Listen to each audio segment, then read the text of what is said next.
মাতা সীতাও করেছিলেন একটা ঘোর পাপ। রামায়ণের কথা তো সকলে শুনে অথবা পড়েই থাকবেন, যে গ্রন্থে মাতা সীতা আর প্রভু শ্রীরামের জীবন কাহিনী বর্ণনা করা হয়েছে। ওই গ্রন্থেরই একটা অধ্যায়ে বলা হয়েছে কিভাবে প্রভু শ্রীরাম মাতা সীতাকে একটা ধোপির কথায় অযোধ্যা থেকে বের করে দিয়েছিলেন এবং মাতা সীতাকে জঙ্গলে জঙ্গলে ঘুরতে হয়েছিল। কিন্তু আপনি জেনে আশ্চর্য হবেন, সেই ধোপি রূপে জন্ম হওয়া মানুষটি আসলেই একটা পাখি ছিল, যার অভিশাপের কারণের জন্যই মাতা সীতাকে বনে বনে ঘুরতে হয়েছিল। হ্যাঁ, আপনি ঠিকই শুনেছেন, মাতা সীতাকে অভিশাপ দেওয়া হয়েছিল। আজকের এই ভিডিওতে আমি আপনাদের বলবো মাতা সীতাকে কি পাপের জন্য বনে যেতে হয়েছিল, এবং সাথে সাথে এটাও জানাবো পুরো সাম্রাজ্যের মালিক প্রভু শ্রীরামের স্ত্রী হওয়া সত্ত্বেও মাতা সীতাকে কেন জঙ্গলে সন্তান প্রসব করতে হয়েছিল। ভিডিও শুরু করার আগে অনুরোধ করব ভিডিওর শেষ পর্যন্ত সঙ্গে থাকার জন্য। ধরতির কোল থেকে জন্ম হয়েছিল মাতা সীতার। মিথিলা রাজ্যে তখন জনক রাজবংশ রাজত্ব করতেন। তাদের মধ্য থেকেই একজন রাজা শিরাধর ছিলেন। একবার যজ্ঞের জন্য তিনি জমি চাষ করছিলেন। সেই সময়ে সেই স্থান থেকে একটা ছোট কন্যা বেরিয়ে এলো। এই সুন্দর ছোট্ট কন্যাকে দেখে রাজা খুব খুশি হলেন, আর তিনি তখনই সেই কন্যাকে তার কন্যা বানিয়ে ফেললেন এবং সেই কন্যার নাম তিনি সীতা রাখলেন। একদিন সীতা তার বান্ধবীদের সঙ্গে বাগানে খেলা করছিলেন। সেখানে সীতা একজোড়া তোতা পাখি দেখতে পেলেন, যে তোতা পাখিগুলো দেখতে খুবই সুন্দর ছিল। দুটো পাখি একসঙ্গে বসে একটা পর্বতের চূড়ায় গল্প করছিল এবং তারা আলোচনা করছিল এই পৃথিবীতে রাম নামের একটা সুন্দর রাজা হবে, তার মহারানীর নাম সীতা হবে। শ্রীরাম সীতার সঙ্গে অনেক বছর পর্যন্ত রাজত্ব করবেন। ধন্য সেই জানকী দেবী আর ধন্য সেই রাম। মাতা সীতা তখন জানতে পারলেন প্রভু শ্রীরামের কাহিনী। তোতাদের কথা শোনার পরে মাতা সীতা মনে মনে ভাবলেন, এই তোতারা তো আমার সম্পর্কেই কথা বলছে, এদেরকে ধরলে আমি আমার জীবনের সমস্ত কাহিনী জানতে পারবো। এই জন্য মাতা সীতা তার বান্ধবীকে বললেন ওই দুটি পাখিকে ধরে আনার জন্য। মাতা সীতার কথা মতন তার বান্ধবী সেই পাহাড়ের চূড়ায় গেলেন এবং দুটো পাখিকেই ধরে মাতা সীতার সামনে নিয়ে আসলেন। মাতা সীতা তখন পাখি দুটোকে বললেন, তোমরা দুজনেই খুব সুন্দর, ভয় পেও না, আমি তোমাদের কোনো ক্ষতি করব না। তোমরা শুধু আমাকে এইটুকু বলো তোমরা কে আর কোথার থেকে এসেছো, আর রামই বা কে, সীতাই বা কে, আর তোমরাই বা তাদের সম্পর্কে কিভাবে এত কিছু জানো। তখন পাখি জোড়া শোনালো মাতা সীতাকে রামের জন্মকথা। মাতা সীতার জিজ্ঞাসা করার জন্য তোতা পাখিরা বলল, একটা অনেক প্রসিদ্ধ মহর্ষি বাল্মীকি ঋষি আছেন, আমরা দুজনেই তার আশ্রমে থাকি। মহর্ষি রামায়ণ নামের একটা গ্রন্থ লিখেছেন, যার বর্ণনা তিনি তার শিষ্যদের কাছে করেছেন। সেই পাখিরা মাতা সীতাকে এটাও বলল, সেই গ্রন্থে মহর্ষি বাল্মীকি বর্ণনা করেছেন মহর্ষি ঋষ্যেশ্বং একটি পুত্রেষ্ঠ যজ্ঞ করবেন, আর সেই যজ্ঞে প্রসন্ন হয়ে ভগবান বিষ্ণু রাম, লক্ষ্মণ, ভরত আর শত্রুঘ্ন এই 4 রূপ নিয়ে পৃথিবীতে জন্ম নেবেন।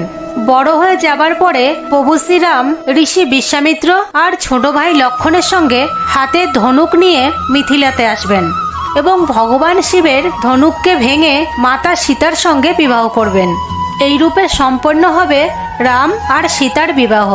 এরপরে পাখি দুটো বলল, হে সুন্দরী নারী, আমি তোমাকে সব কিছু বলে দিয়েছি, এখন আমাদের ছেড়ে দাও, আমরা এখান থেকে যেতে চাই। পাখিদের কথা শোনার পরে মাতা সীতার মনে আরো অনেক কথা শোনার ইচ্ছা হয়। তখন মাতা সীতা পাখিদের জিজ্ঞাসা করলেন, এখন প্রভু শ্রীরাম কোথায় আছেন, তিনি কার পুত্র, আর কিভাবে তিনি মিথিলায় এসে জানকীর সঙ্গে বিবাহ করবেন। তখন পাখিরা বলল, রামের মুখ পদ্মের মতন কমল, চোখ টানা টানা বড় বড়, নাক উঁচু, পাতলা ভুজা আর গলা শঙ্খের সমান। আমরা তার কি বর্ণনা করব? তার রূপের বর্ণনা 100 মুখও একসঙ্গে করতে পারবে না।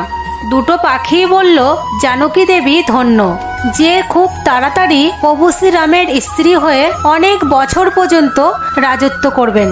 কিন্তু তুমি কে আর আমাদেরকে এত প্রশ্ন কেন জিজ্ঞাসা করছো? পাখিদের প্রশ্ন শুনে মাতা সীতা উত্তর দিলেন, যাকে তোমরা জানকী বলছো, আমি সেই জানকী। আমি তোমাদের দুজনকে তখনই ছাড়বো যখন প্রভু শ্রীরাম এখানে এসে আমাকে বিবাহ করবেন। সেই সময় পর্যন্ত তোমরা দুজনে খুবই আরামের সঙ্গে আমার ঘরে থাকতে পারো। মাতা সীতার এই কথা শোনার পরে পাখিরা বলল, আমরা বনের পাখি, আমাদের ঘরে সুখ মেলে না। তাছাড়া আমি গর্ভবতী, আমাকে যেতে দাও। আমি আমার বাসায় গিয়েই বাচ্চা প্রসব করব। যদি তুমি চাও তাহলে তারপরে আমি তোমার কাছে আবার চলে আসব। এই কথা শোনার পরেও মাতা সীতা তাকে ছাড়লেন না। তখন পুরুষতোতা বলল, সীতা, তুমি আমার স্ত্রীকে ছেড়ে দাও, ও গর্ভবতী, ওকে বাসায় যেতে দাও। ও বাসায় গিয়েই বাচ্চা প্রসব করবে। যখন ও বাচ্চা জন্ম দিয়ে দেবে তারপরে ওকে নিয়ে আমি আবার তোমার কাছে ফিরে আসব। তখন মাতা সীতা পুরুষতোতাকে বললেন, তুমি অবশ্যই যেতে পারো, কিন্তু তোমার স্ত্রীকে আমার খুব পছন্দ হয়েছে, ও তো আমার সঙ্গেই থাকবে। কিন্তু তুমি ভয় পেও না, আমি ওর খুব ভালোভাবে যত্ন আর দেখাশোনা করব। যখন মাতা সীতা স্ত্রী পাখিটিকে ছাড়লেন না তখন পুরুষতোতাটি অনেক দুঃখী হয়ে গেল। পুরুষতোতা আবার মাতা সীতার কাছে অনুরোধ করলো, আমি আমার স্ত্রীকে ছেড়ে বাঁচতে পারবো না, এই জন্য একে ছেড়ে দাও। মাতা সীতা, তুমি অনেক ভালো, আমার প্রার্থনা স্বীকার করো। এইভাবে পুরুষতোতাটি মাতা সীতাকে অনেক বোঝালো, কিন্তু মাতা সীতা কিছুই শুনতে চাইলেন না এবং তার স্ত্রীকে ছাড়লেন না। তখন স্ত্রী তোতাটি অনেক রেগে গেল আর সে মাতা সীতাকে অভিশাপ দিল, যেভাবে তুমি আজকে আমার গর্ভ অবস্থায় আমার স্বামীর সঙ্গে বিচ্ছেদ ঘটাচ্ছ, একইভাবে তোমারও এই অবস্থায় তোমার স্বামীর থেকে দূরে থাকতে হবে। এর কিছুদিন পর স্ত্রী তোতাটি তার স্বামীর বিচ্ছেদের কারণে মারা গেল। স্ত্রীর মৃত্যু হওয়াতে পুরুষ তোতাটি অনেক দুঃখ পেল।